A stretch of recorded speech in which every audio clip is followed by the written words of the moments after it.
এখন দি লৈছো শ্ৰদ্ধেয় ৰাইজ যে হিমন্ত বিশ্ব শৰ্মাই সদায় কৈ থাকে বোলে অসমৰ মুছলমান মানুহবিলাকে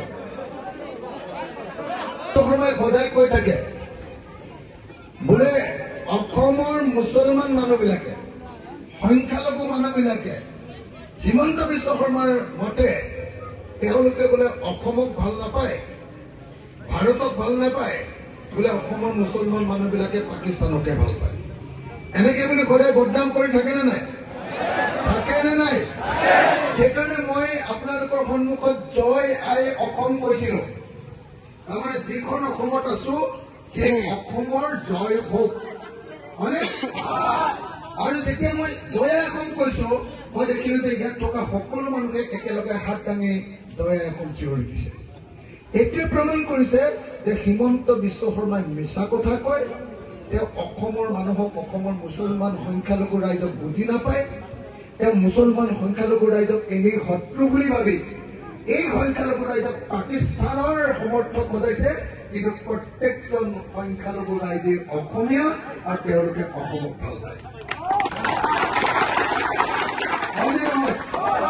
হয়নে নহয়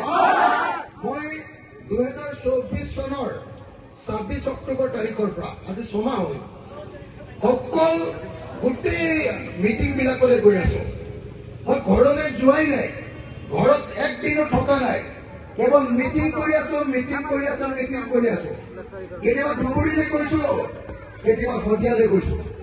কেতিয়াবা বৰাক উপত্যকালৈ গৈছো কেতিয়াবা কাৰ্বি আংলং পাহাৰলৈ গৈছো একমাত্ৰ এটা কথা ভাবিয়ে ঘূৰি আছো প্ৰত্যেক দিনাই যে 2026 চনৰ বিধানসভা নিৰ্বাচনত হিমন্ত বিশ্ব শৰ্মাৰ চৰকাৰ বিজেপি চৰকাৰখনক আমি ব্ৰহ্মপুত্ৰত দলিয়াই পেলাম লাগেনে নাই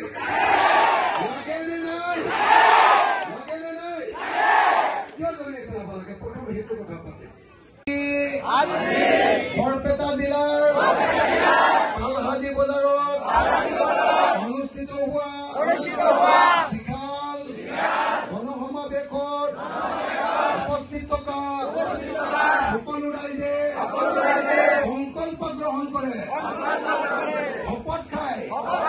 কচম খায় যে 2026 চনত আমি সকলোৱে মিলি বিজেপি আৰু AIDF এই দুয়োটা সাম্প্ৰদায়িক দলক ব্ৰহ্মপুত্ৰত দলিয়াই পেলাম আমি সকলোৱে মিলি নতুন চৰকাৰ ধৰ্মনিৰপেক্ষ চৰকাৰ গণতান্ত্ৰিক চৰকাৰ প্ৰতিষ্ঠা কৰিম আগন্তুক পঞ্চায়ত নিৰ্বাচনত ৰাইজৰ দলক গেছ চিলিণ্ডাৰ চিনত ভোট দিম ধন্যবাদ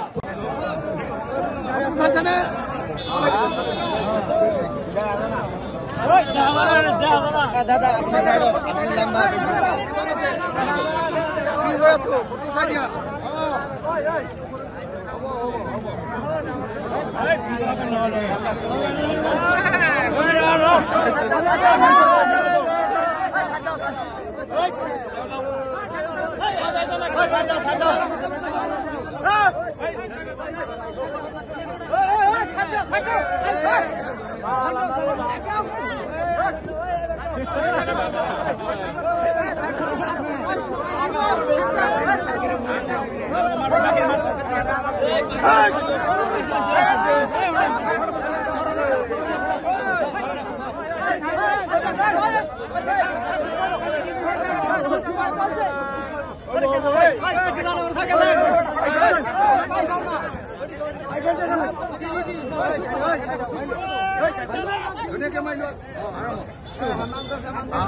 সিনিয়ৰ মানুহৰ লগত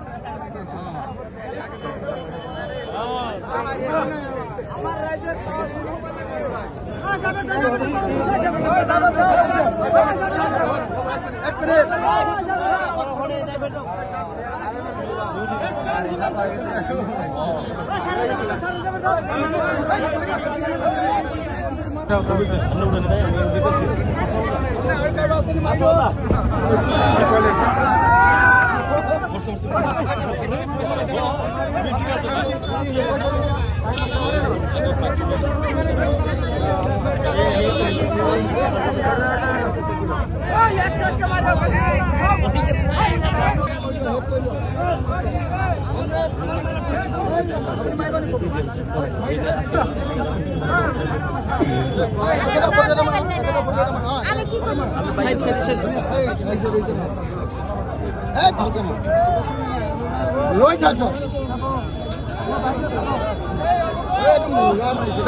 ভাত খাবলৈ লৈ যাম